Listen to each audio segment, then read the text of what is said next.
first down. They hand off to Marlon Mack. Huge hole, 50-yard line. He's at the 40, still going near sideline. He's at the 10. He's at the 5, and he will score. Touchdown, Marlon Mack.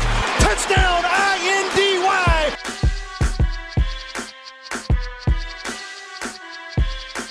And again, it's picked up. It's Darius Leonard. Leonard with his second INT, and he's streaking down the near sideline. He's at the 40. He's at the 30. He's at the 20. He's going to go. A pick six for the Maniac. Horseshoe is back, baby. The horseshoe is back. What's going on, Colts Nation? Welcome back to another episode of the Bring the Juice podcast. On with me, special guest, friend of the show. He's been on multiple times, Mr. Kevin Bowen from The Fan. Kevin, how are you doing, my friend? Doing great, Cody. Always enjoy hopping on. Thanks for having me again. Absolutely, Kevin. Well, the Colts have now had 3 days of full padded practice. Today they have off. Then they have Friday through, I believe, Monday, and maybe even longer of more padded practices. Kevin, before we start, there's a couple things I want us to talk about. The first thing is kind of your overall impression of the first 3 days of full padded practice. And then an updated position battle, kind of your thoughts on the updated position battles 3 days into padded practice as well. So we'll start there with your overall impressions of the first 3 days of training camp. What were some big things that stuck out to you? Oh, first I have to say I'm just so happy to be back covering NFL practices. You know, certainly that was something that we have missed sorely. I hadn't been out there since late December. So, you know, to just get out there and you know, really for about a couple hours every day, you're kind of watching normalcy. It doesnn't feel too weird to me once you kind of drive past, you know, all the testing tents that are set up at their facility and whatnot. So, you know, it's just been awesome to be out there and kind of be the eyes and ears to so many people, and it's why I love my job. And it's been very competitive, very spirited. I don't see any, you know, ramping up period. Frank Reich talked about that, you know, back a couple of weeks ago of like, hey, you know, they're going to have strength and conditioning for a week. They're going to be able to do, you know, a little bit of a kind of phase 2 spring period. And then once it's time to go and put those full pads on, like, we've got to go. And I think they have done that. You know, we haven't seen live tackling yet. You know, maybe that's something that happens, you know, maybe Monday at Lucas Oil when they get out there or something like that. But so far it's been really very, very, very competitive, very, you know, a nice pace to it. There's not many kind of quiet moments. It's been interesting to have kind of, you can't even rest during the special teams period because of the kicker competition. So it's been awesome to be out there. Absolutely. And you mentioned it. They have very little padded practices before they kick off down in Jacksonville. I believe it's something like 11 padded practices total, which is totally insane compared to, you know, that you have your entire training camp and then even the preseason. How much of an impact do you think it'll be kind of on some of these newer guys only having 11 padded practices before, boom, you're an NFL player right out there in week 1? Yeah, and, you know, that goes back to my earlier point about I think you've got to do some live tackling. You know, I just don't think you can expect to go out there and to be, you know, crisp, ready to go for a real football game. I mean, you know, for the most part, yeah, there are a handful of guys that don't play in the preseason, but, you know, a good amount of your roster, especially on the defensive side of the ball, those guys play in you know, at least this couple series in the preseason, and that's when you're doing live stuff. And obviously you aren't going to get that this year. So, it is very quick. It comes up on you, you know, fast and whatnot. I'm just so interested to see, do they do the live tackling stuff? Because, you know, it's paramount for the Colts to get out of the gate fast. I think Frank Reich has hinted at that several times this offseason of, even though he hasn't been a coach, you know, for more than 2 of these openers, you know, Colts haven't won a season opener since 2013. So that's why I just think that stresses the point even more of getting out of the gate, getting off to a quick start. And that means utilizing these 11 full padded practices as best as you can. Yeah, for sure. I'm curious your take on some of the new Indianapolis Colts this offseason that they acquired. Obviously, DeForest Buckner, the big name, but then even a guy like Phillip Rivers, Xavier Rhodes, some of those other names. What have been your overall impressions of those guys? I know Xavier Rhodes missed Tuesday's practice with an illness, but he's played 2 out of 3. So what are your impressions on some of these free agent guys, kind of the bigger names the Colts brought in? Yeah, I'd say, a couple things that stand out is just Buckner and Rhodes individually, their size compared to the rest of their group. I mean, they're two just physically imposing guys that, you can see it on the stat sheet and the roster and whatnot. But then when you see it, actually against their, fellow defensive backs or fellow defensive linemen, that really, really stands out to me. Yeah. Rivers, I just think he brings an unbelievable command and presence. I think Colts players are going to gravitate towards him because he does have this, fourth grader in the backyard type of passion for the game of football. And, they can love Jacoby Brissett and all that. But at the end of the day, if you want to win, this is probably the guy that gives you a better chance than who you had under center last season. So, Buckner, unfortunately, hasn't done any one-on-one drills. And it's just kind of hard to truly, evaluate defensive linemen until, things ramp up a little bit more. It's just not a great setting for those guys. So that's been a little bit disappointing. Rhodes didn't take a whole lot of team reps yesterday when he came back from the illness. Rivers, it's something I talked about on yesterday's podcast that I did. It's been him. It's been quick. It's been assertive. It's been get rid of the football. Occasional shot down the field when he's not afraid to try and throw it into coverage. He's been picked off a couple times, but he's also had a really high completion percentage on other days. So, so far, kind of what I expected from these guys, 3 days in. Yeah, I don't know if I'm ever going to get used to that awkward throwing motion that Phillip Rivers has. It just throws me off about every time I see him throwing a pass. It's just so different than what we've seen. But another guy that, Kevin, I feel like you and I have been pretty vocal this offseason. We feel like he's got to have – this is do or die for him. He's got to have a good training camp. Seems like he has the first couple of days. Taekwon Lewis, just talk to me about – he met with the media and kind of talked about, obviously, went back to Ohio State and really got himself in physical form, unlike he's had, and mentally got himself in a better spot. Talk to me about your opinion on what you've seen from Taekwon Lewis so far. Yeah, just such a critical offseason for him. And I've seen a quick burst. I've seen him mostly in the interior, doing a great job in one-on-ones, making a couple plays in 11-on-11. I go back to what I said about Buckner. It can be difficult, especially for interior defensive linemen, to truly catch your eye, but he has done that. So Frank Reich, has gushed about him. So it goes without saying what this season means to him. It's probably the deepest position group on the team. I think he makes the roster. I think his versatility is just too good to pass up, and I still want to tap into a little bit of the potential we saw back in his rookie season. Yeah. So, he has been one of the standouts here early on.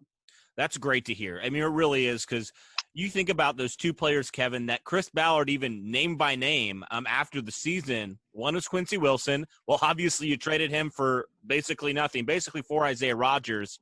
And then the other one was Taekwon Lewis. And my question was, oh, my goodness, is something similar going to happen with Lewis, or is he just going to be a cut? Now, obviously, it's still early. We don't really know. But it certainly seems like Lewis is on track to not go down that same path as Quincy Wilson did. Seems like he's able to kind of put some of those first 2 years, kind of forgettable years, put them behind him and really hopefully move forward and be in a better spot. But before we move on to kind of looking at some of these training camp battles, talk to me about the relationship between Lewis and the new defensive line coach, Brian Baker, and what you've seen from Brian Baker so far. I had George Bremer on, and he said he's just such a fiery, old-school type of guy. I'm curious your take on Baker. Yeah, I think George described him really, really well. He's a fiery guy. Watching him on one-on-one drills, compared to Chris Strauser, the offensive line coach, there's a lot more animation from Baker than there is Strauser. And I think that room needs a little bit of a jolt. I know Mike Fair took the job with Matt Rule in Carolina, the old defensive line coach. But still, I think that's a group that's underperformed. It's a group that has a ton of draft capital invested into it, or even just big free agent contracts invested into it. Probably out, and I'm just saying this off the top of my head, outside of the offensive line, no group has more invested into them from a financial resource standpoint than the defensive line. And we know how much that means to Chris Ballard. So I think it's critical that you're able to tap into that. Brian Baker has history with Frank Reich as well. That bunch underperformed last year and has probably more so than not, in the Chris Ballard era, And I think it's paramount, considering everything you've put into it, that you see what you have in there and try to get a little bit more out of that entire position group. Well, let's talk about some of these position battles early on into training camp. We'll start with the running backs. That's the first one that you named in your article when you looked at them. Jonathan Taylor versus Marlon Mack. What have you seen so far from both these guys? Yeah, Marlon Mack's still the starter. I don't think anyone's shocked by that. He's certainly gotten more first-team reps than Jonathan Taylor, and that doesn't surprise me either. And this is something I said on my podcast, and I guess I'll just throw it out there for you as well. This is my eyes and ears 3 days into training camp. So, take that for what it's worth. Taylor had the incredible day on Tuesday where just explosive runs, several of them, not all with the starting unit, but, I think at least one, if not two, with that starting bunch. So, that's exactly the home run ability that the Colts talked about when they drafted him and why they drafted him. It's been a good start for Taylor. I've noticed maybe one drop, but he's caught a few more balls than I thought he would. And same with Mack, which I think is a byproduct of, having Phillip Rivers at quarterback as well. So, similar to the defensive line room, like an exact gauge in training camp, it's easier for, I think, wideouts and corners and quarterbacks and safeties to be evaluated during this time. But still, you're able to get a little bit of look at the running backs, and I think it's one of the better rooms in the entire NFL. And I think right now it's kind of gone how I thought it would go through the first 3 days in terms of reps for Taylor versus Mack. Yeah, I saw that video, and everybody probably saw it that the Colts posted of Jonathan Taylor. Literally, it's like it cuts away, and then you see Taekwon Wilson tumbling to the ground. I mean, that's just kind of what Jonathan Taylor brings to this offense. And I saw different tweets about defenders just bouncing off of Jonathan Taylor. I mean, this guy, to put it in Chuck Pagano terms, he's a rolling bunch of butcher knives. I think that's how he said it. I mean, he really is. Like, he's the type of guy. That's a Paganoism if I ever heard one. But running back position. Yeah, go for it. I was just going to comment. You really don't see a whole lot of that in training camp, but there was two defenders on that play. They just bounced off Taylor, and again, it's one thing to be 230, but then when you have the 4.3 speed to go with it, that's the combination that the Colts feel like he was worth, trading up for into the second round. Oh, for sure, and we've already seen it early. That's awesome. All right, the other position battle that I want to look at, Anthony Walker versus Bobby Okereke. This was a position battle that was started even last year in Okereke's rookie year. The position battle for the Mike linebacker position. How's that gone so far in your opinion? Yeah, I still think it's Anthony Walker's job. Bobby has played a little bit in the base defense, which I think we all expected. But even when they're in nickel, and seemingly that would be better suited for Bobby to get on the field, it's been, Anthony Walker alongside Darius Leonard. And I'm not totally surprised. Part of me is kind of like, well, the Colts continue to say, they're so high on Bobby and all this stuff. Don't you want to get him, a few more reps? And maybe that'll come, in the next few practices. But the reliability of Anthony Walker, I just think should not be taken for granted, not only from fans, but certainly from this coaching staff as well.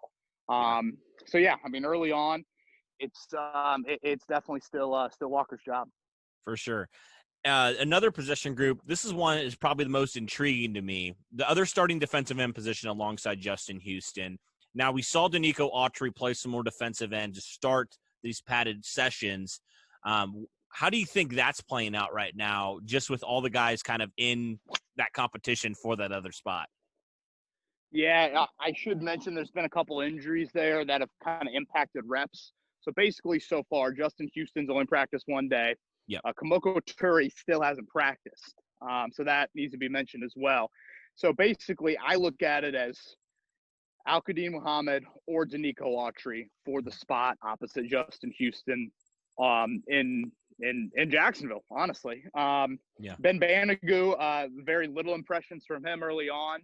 So he hasn't, he certainly has got nowhere near the starting reps that Autry and and Muhammad have gotten. So I kind of said it all along. I think it'll be a Autry / Muhammad on the early downs, Toure on third down. I think that's how you replace Jabal Sheard. You can get pretty creative, honestly, on third down and maybe change it up a little bit more than just that. But that's how I think things will go for the opposite spot of Justin Houston. Yeah. And then you mentioned the corners, Rocky Ya-Sin and Xavier Rhodes. Now, I presume they'll probably both be starters, you would think, in week 1. But how has that position battle kind of played out? Yeah, unfortunately, again, Xavier a little bit banged up, with the illness, I guess I should say. Didn't take a whole lot of team reps yesterday. I think it'll be Rocky Ya-Sin when you are in base, which, like you said, it is limited. Yeah. Kenny Moore, obviously, with the strained groin. So there's been a lot of corners in and out. Lafayette Pitts, TJ Carey, Travis Reed. I know my undrafted free agents better than I do. I think that's his name. He's kind of a big corner. He's made a couple nice plays. So, I think in the base it'll be Rocky Ya-Sin and Kenny Moore. Now, it'll be interesting to see how Xavier Rhodes reacts to that. I mean, he started 94 straight games in his career, and obviously former first-round pick. So, how does he handle that? I'm a little bit plugged in on that. But, so far I haven't noticed, a whole lot good, bad, and different from Rock or Xavier. Rock's made a couple nice plays in one-on-ones, but I think he'll be in the starting lineup for that base. Mm-hmm. The most intriguing position battle for me on the offense, the wide receiver group. I mean, really, who your top 4 are going to be, and maybe you could argue top 5 if you throw in Marcus Johnson with that. But how is that kind of shaken out here? We know T.Y. Hilton's obviously the number 1, but 2 through 4, I feel like you could argue it could be any of those 3 guys vying for that position. How has that played out for you, in your opinion? Yeah, I mean, as far as the 2, 3, 4, it's so hard because, it's not like they come out in 1 or 2 wide receiver sets very often. It's a lot of 3, sometimes 4, and T.Y.'s been in and out. So then it's like, oh, well, there's Pittman, Campbell, and Pascal all on the field at the same time. So I think, given what Frank Reich likes to do, I think it'll be pretty interchangeable, to be honest with you. All 3 of those guys, they all bring something that you want to tap into. When you get a little deeper into the depth chart, honestly, Reese Fountain and I'd probably say Chad Williams, a guy that we don't talk about a whole lot, they've gotten a little bit of action. Marcus Johnson has been banged up, so that's been a little bit tough to kind of sift through the back end of the wideout depth chart. It's still a little early, but I if you look at like snap counts from prior years, I mean, it's going to be Pittman, Campbell, and Pascal probably all kind of in and out. I think there'll be kind of a balance to how those 3 see playing time. Yeah. And then the final position battle I want to talk about, it's been one of the most well-known position battles, the kicking battle. Obviously, Chase McLaughlin, the incumbent starter from last year, came in late in the year, played pretty well, all things considered. He's in battle with undrafted free agent Rodrigo Blankenship. How has that position battle gone so far? Because I know I've seen some things where, Frank Reich has kind of had, at the end of practice or whenever during practice, he's had, numbers 50 on up go with Chase and numbers below that go with Rod, and they've kind of switched it up. How has that gone so far as the kicking battle goes? Yeah, so we've only seen them kick 1 day in full pads. Okay. And on that day, it was Chase McLaughlin, perfect, 7 for 7. And then Blankenship was 6 of 7, so a pretty good day. His one miss was off the upright. So, so far, so good. Again, it's only been 1 day, but both of them kicked the ball really, really well on Tuesday. So, I expect that to continue. I've said that before. Chase McLaughlin, I think, should have a leg up considering he kicked in the NFL last year. He kicked pretty well, all things considered. I mean, replacing Adam Vinatieri is no easy feat. That's something that I think it really hurts Blankenship that there's no game reps. That's a big – I know he kicked in the SEC, but I think that really, really hurts him. So, so far, pretty good days from both of them, and that'll obviously continue over the next couple of weeks. That's good. Yeah, I know Derek has been pretty vocal. Like, you think of some of those very notorious college kickers, and I know it's kind of unfair to compare Rodrigo to some of those guys, but you think of some of those guys, I think the guy that the Bucks drafted, Aguayo, a few years ago. Right. And there's just been some notorious ones that just haven't panned out. And so for me, I'm kind of in that same idea, Kevin, of like, you got Chase McLaughlin, you re-signed him a year. Okay, you know what he can bring to you. He was perfect on extra points. He missed one field goal, and that was a 50-plus yarder. He was very consistent, especially after coming in a historically bad kicking game last year. I love what Chase brought. I mean, he's not the most flashy guy in the world, but he's consistent. And, he doesn't have a small leg either. Like, he can kick 50-plus yarders. So that's just kind of my take on it. And also you mentioned the lack of preseason games, I think, is really the deciding factor for me. I feel like if they had 4 preseason games, I might just be more open to whoever kicks the best I'm going to roll with. But I think for right now, I think Chase definitely has a leg up. I agree with you there. All righty, well, that'll do it for this one. Kevin, what are some things that you're looking for as the Colts resume practice tomorrow and then throughout the weekend and the next week? What are some of the biggest things you're looking for from this team?